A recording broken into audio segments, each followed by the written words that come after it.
Assalamualaikum warahmatullahi wabarakatuh. Perkenalkan, saya Cynthia Fitri Ramadhani dari kelas 11 MPLB 2. Itu ingin mengerjakan tugas Haidar. Di sini idola saya adalah mama saya sendiri. Karena mama saya sendiri ialah orang yang baik hati, mengajarkan banyak hal, serta beliaulah yang telah mendidik saya dari yang saya tidak tahu apa-apa. Jadi sekarang tahu mana yang boleh dilakukan dan mana yang nggak boleh dilakukan. Mama saya juga mengajarkan kalau kita nggak boleh benci sama orang, apalagi dendam, nggak boleh ya. Mungkin kalau kecewa itu wajar, tapi kalau kita balas dendam itu nggak boleh sama sekali. Jadi sebenci apapun saya ke orang lain, itu mama selalu bilang kalau simpan ruang maaf untuk mereka yang membuat saya itu jadi benci atau kesal ke mereka gitu. Jadi ada alasan saya buat maafin mereka. Perkataan yang sering beliau ucapkan ialah jangan berharap sama manusia, karena pasti manusia punya titik mengecewakannya masing-masing. Entah pas baru kenal, entah pas nanti atau kapan, itu pasti bisa mengecewakan kita. Nah, gimana sih biar kita menerima mereka dalam hidup kita? Kita juga kan gak bisa mengatur mau mereka berbuat apa kepada kita kan.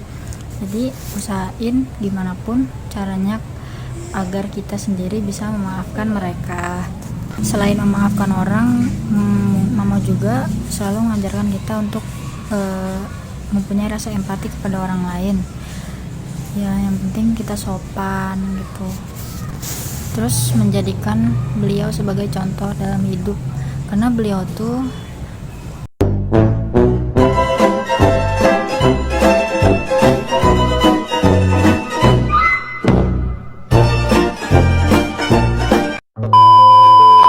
karena beliau juga saya jadi mempunyai rasa kepercayaan diri yang cukup tinggi, dan mama juga menjadi sumber kebahagiaan bagi anak-anaknya.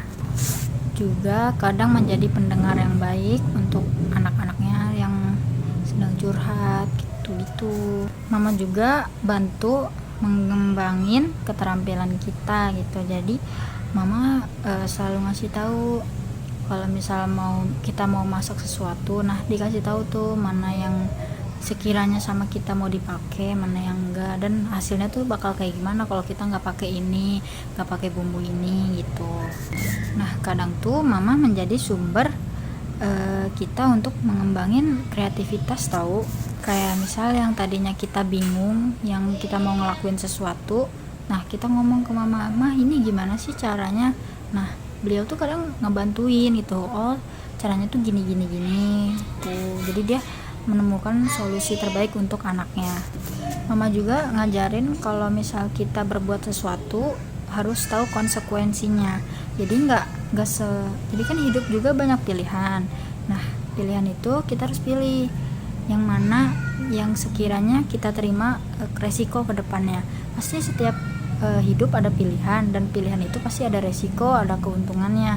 Nah mama tuh selalu jelasin sebelum memilih, pastiin udah mikirin resikonya ke depan kayak gimana, apakah baik buat kita, buruk buat kita gitu. Kadang mama juga ngajarin cara saya mengontrol emosi saya terhadap orang lain gitu. Jadi jangan dimarahin dulu, kalau bisa ditahan marahnya, jangan dikeluarin, soalnya pasti bakal gak sopan bahasanya. Jadi usahain gimana pun tahan dulu, dicerna dulu apa yang salah, baru dikasih tahu baik-baik. Nah kalau sekiranya emang itu salah dia, kasih tahu letak salahnya di mana, jangan ngecap dia sambil marah-marah gitu. Jadi kita harus menjaga amarah kita.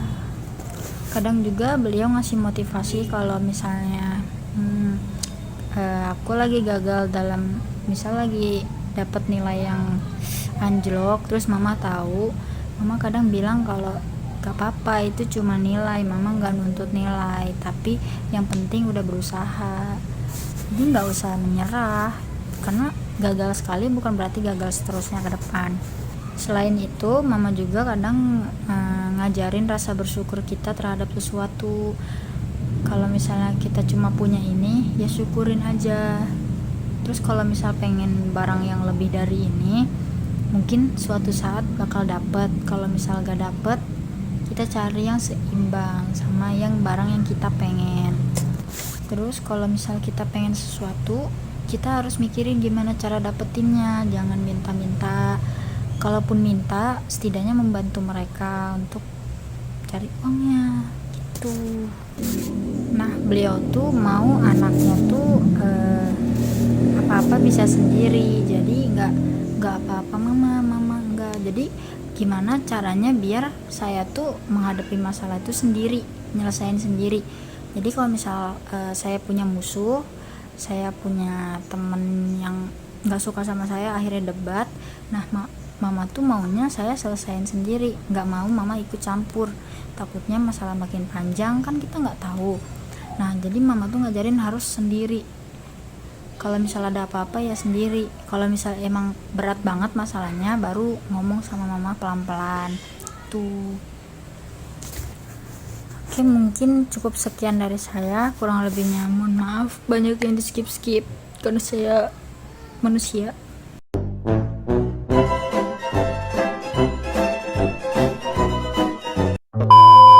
Oke, mungkin cukup sekian dari saya. Kurang lebihnya mohon maaf, banyak video yang skip. Oke, terima kasih, bye bye.